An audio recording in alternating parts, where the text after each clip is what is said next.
Don't even know where to start with that. Let's have a look.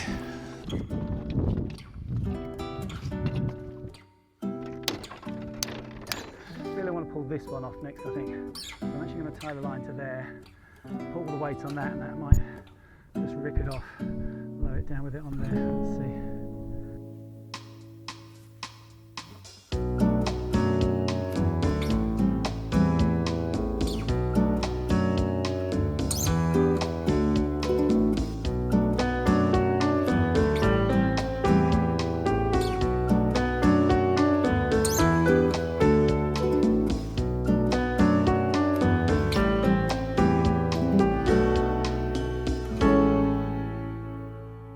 Hello and welcome to Corsica. I'm back on the boat after a week away, but I did miss, and I'm really sorry, that bit where you got the metal caught up in the anchor. Yes, it's odds law that something like that happens when you're single-handed, but yeah, it's one of those things. You did miss some nice sailing as well. It's good. not all disaster while you're away, so I hope you like the film. Coming up, what would you do if this happened? Yes, I had no idea either. An offshore overnight passage single-handed to Corsica. And nature puts on a show, a solar eclipse at sea. A dawn start on a summer's morning, with a windlass that's obviously struggling. This is not usual, and it's certainly not good. I seem to have picked up something rather large from the deep. I say picked up, but it looks as if a team of people have spent a few hours trying to truss this bit of jagged metal up in the most secure way possible. This does not look like being an easy thing to free. The water is murky, and at this point I have no idea if the anchor is on the bottom or hanging somewhere just off it. But I do seem to be drifting, slowly. Problem is, of course, I'm surrounded by boats, so my options don't seem good. Drop it back down, and I'm faced with untangling this at the bottom of a murky seabed. Try to go out and risk the anchor grabbing more stuff. The one thing I do know is that as the sun comes up, so will the wind, and that will complicate things further. So I've just got to try and get us out into deeper water so I can deal with this. Getting out seems to be the most sensible option, but it's going to have to be done very carefully. Unfortunately, it's not dragging on the bottom by the feel of it. I can see the red markers, I think it's the final red marker, which is 5 metres, so we've got 6 metres of water under the keel now.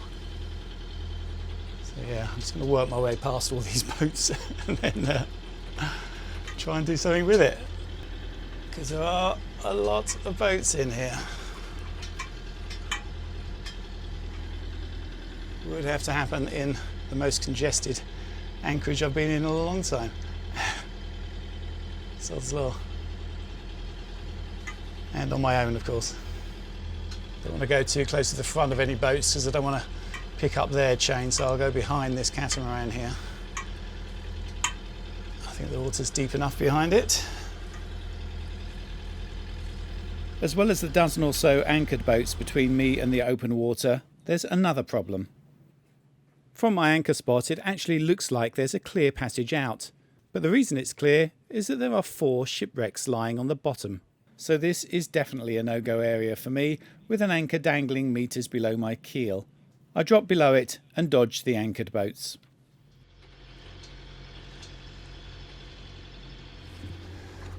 Okay, we're clear of the anchorage now. I'm just going to get clear of the headland so we can drift a little bit and get down there and do something. Bit of a strange sight. Don't even know where to start with that. I can only see the top third of the plate, but it's not looking good. There's a lot of chain around this thing. I position the boat in a spot we can safely drift in for a bit, lower the dinghy and go for a look. It's a mess. It's knotted, there's rope in there too. The weight of the plate, I estimate around 200 pounds, is keeping the hanging chain very tight. And the section hanging down is tensioned by our 105 pound anchor. Really, I need to lift the anchor up, don't I try to unravel as best I can, but it's clear nothing is going to happen by hand.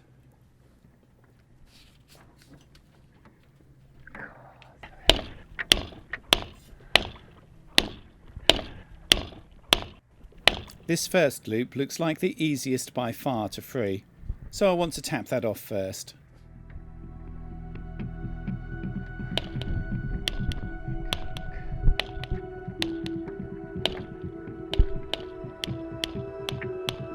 This first simple loop proves impossible to free by force. It doesn't bode well. It's clear that brute force and ignorance is not the best play. I will have to get inventive.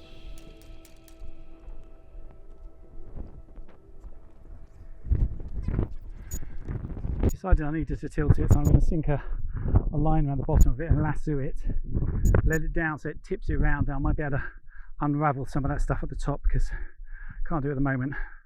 I have to do it underwater and put my dive gear on, but that's the last resort. Oh, I've got my hand now as well. Alright, let's put this on. So using an anode as a weight, I want to lasso the plate so it's held at the bottom, and then release the anchor chain a bit. The rope seemed to go down and around the plate fairly easily. I just hope it will hold. Let's drop it down. So with the rope tied off, I'm hoping this will happen, and maybe that will loosen the knot. I do this several times. Okay, I'm going to drop it down slowly. Let's have a look.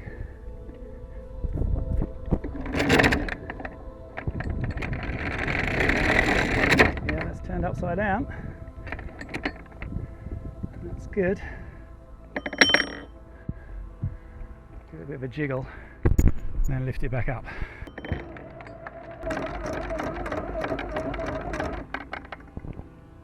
I've got one wrap off there. Okay, I've got rid of one of the wraps on there.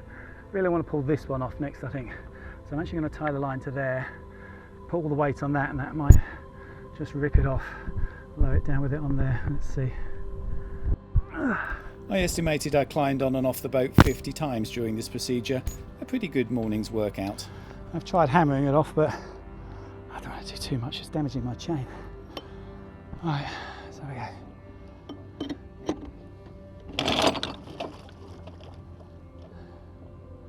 No.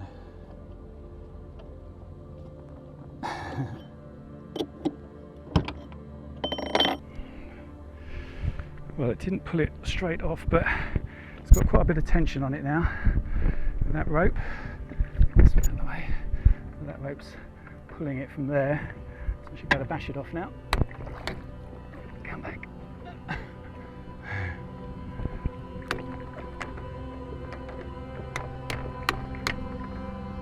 Hammering from a dinghy is not the best. You just shoot backwards.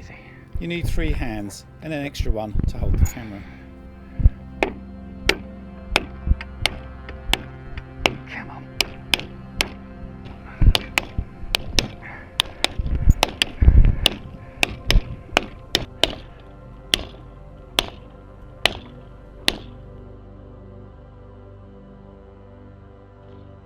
Ah, come on.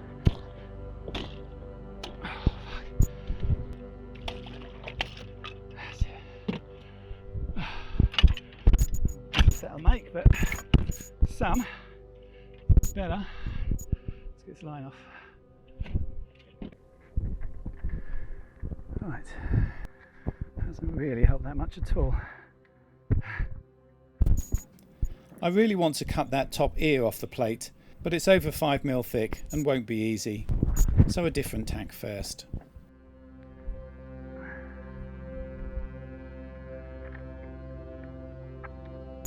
Okay, next idea.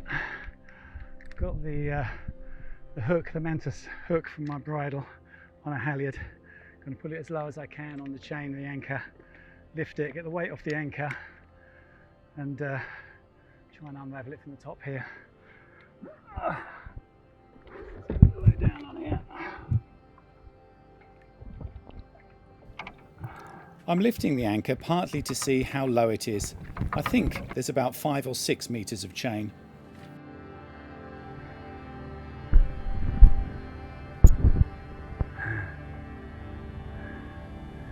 Just putting tension on it in another direction. It's not a lot of good. Get it all the way up though, maybe drop it in the dinghy. It looks like I can get the anchor to the surface, but not with the system I have. Quite a way to go. Okay, so really I think the only way to do it is to dive down and clip it on lower. So I'm going to do that. Go with that. Need to be able to really get it in the dinghy to get everything off it. Well, at least it'll get me a bit cooler. Let's turn the microphone off.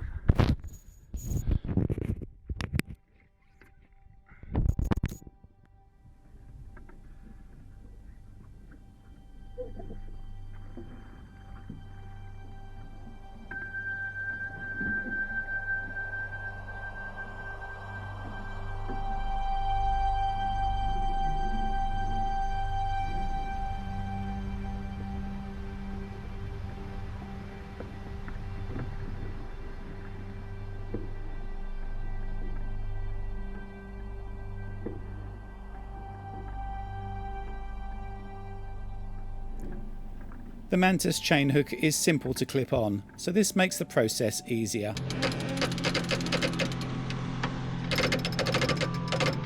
Almost there.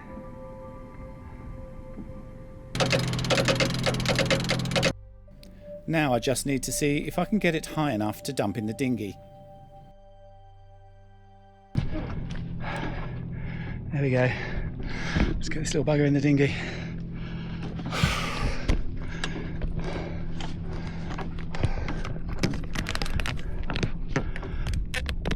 I say little, it's obviously 105 pounds. It's bloody heavy.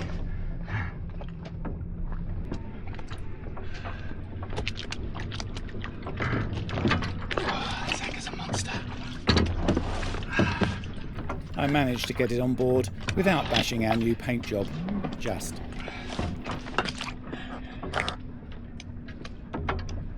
Oh, thank you, hook. Good job.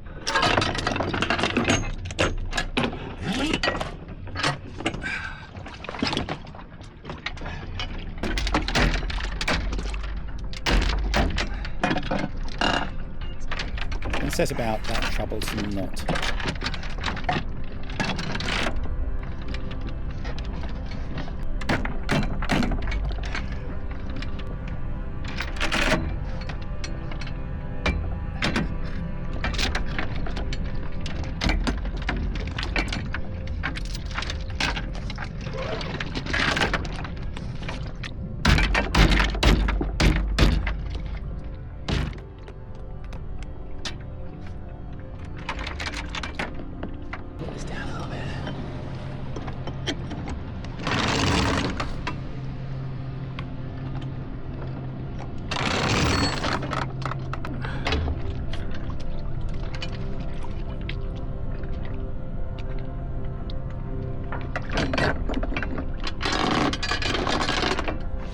Lots of banging, random fiddling. I was almost going to switch to plan C, but I finally get some movement.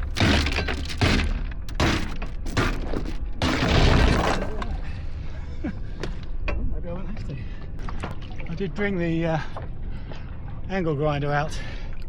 It's not a cordless one, so not ideal. So I'd rather not use it. I don't have to. Let's see. This is not what I had planned for my morning. It's just one wrap now. We're getting there, slowly but surely. I can see the way clear now, just 2 loops to free. My biggest worry is getting a hand caught as it falls.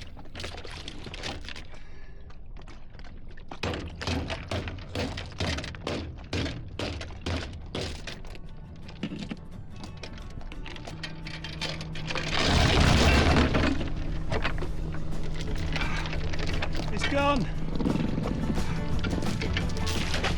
Down to the deeps. Jesus. Okay.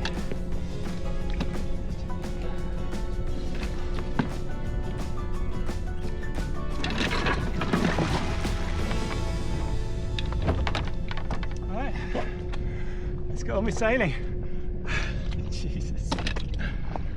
Oh, God.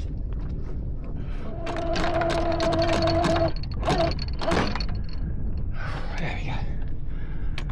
Alright, let's get going. I'm going to clear up all this stuff as we go. God, what a mess.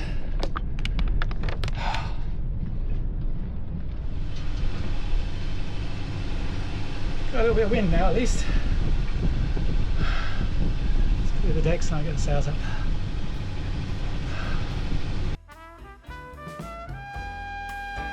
I started working on the tangle in the mouth of the bay. I've drifted just over a mile in the 2.5 hours it took to free it, and now have about 100 nautical miles to go. I decide to take a route that gets to the Corsican coast sometime overnight, so if the wind stops, I have the option to anchor rather than motor.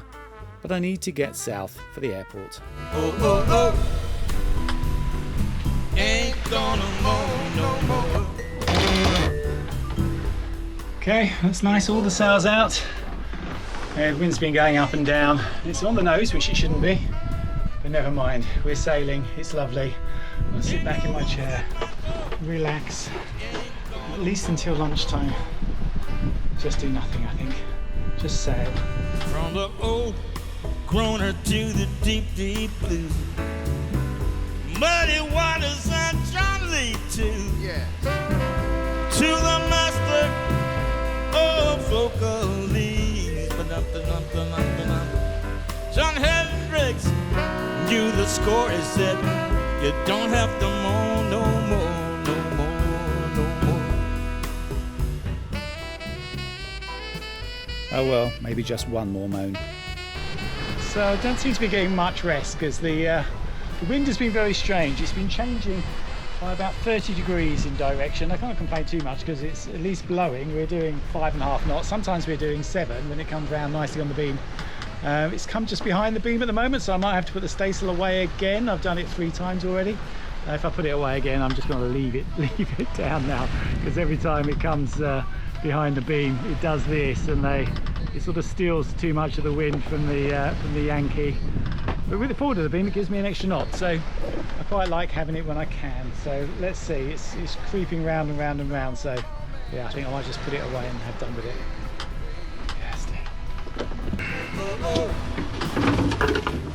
Ain't gonna moan no more.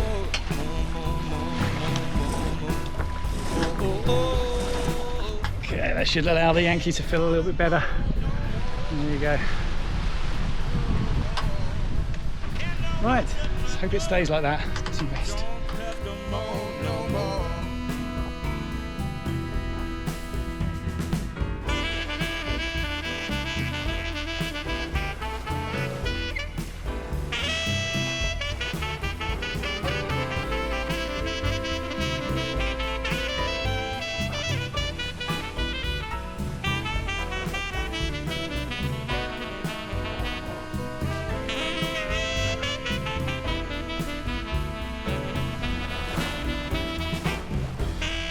This is a weird one. I just spotted something on the horizon. Can't really see it with this lens. I'll get a long lens out in a minute and show it to you. What is that? An odd-shaped ship or whatever? And you look at the chart, because I can see it wasn't a ship as we've got a little bit closer, and you can't really see anything on here that's showing up until you properly zoom in, and then you see, yeah, look at that.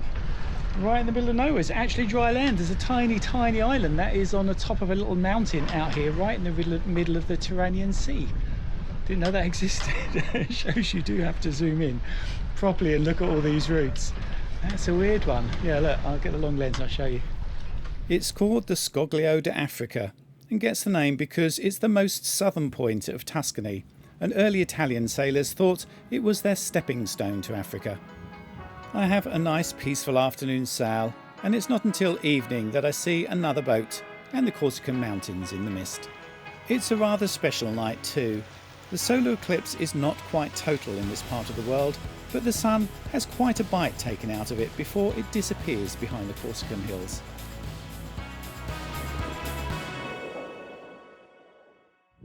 Well, the wind did die completely, so I stopped for a couple of hours. So I've had a little bit of kip, but started rolling around. You could feel a little bit of waves coming up, and I'll come up and there's a bit of wind. So it's 4 o'clock in the morning. We're going again, and yeah, it's nice. I mean, it's pitch black, actually inky black, because obviously the moon's too busy messing around with the sun and it's set with it. So there's nothing out here. It's difficult to know where the sea ends and the land begins. There's no lights on the land here either.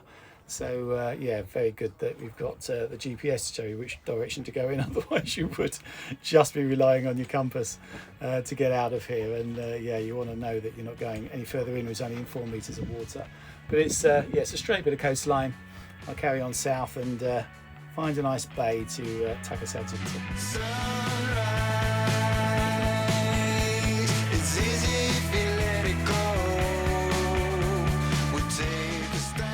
It's a journey that started with a battle with a boilerplate and ended with some spectacular light shows, both natural and man-made.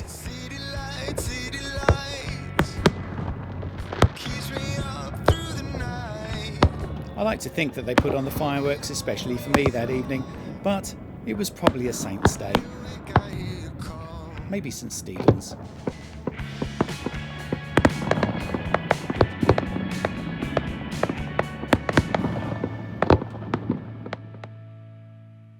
Yes, I think those fireworks were definitely all for you, Steve. It certainly felt that way at the end of a passage like that. It was nice, a relief to get in. Although I did enjoy the sail. I mean, it was in the end a nice sail, and you know, even going through the night with no moon, which I don't normally like, completely pitch black was quite a thing. After seeing that the eclipse, it was nice. And the chain, how is it? Yeah, well, I'm going to have a talk to our friend Alex at Chromox.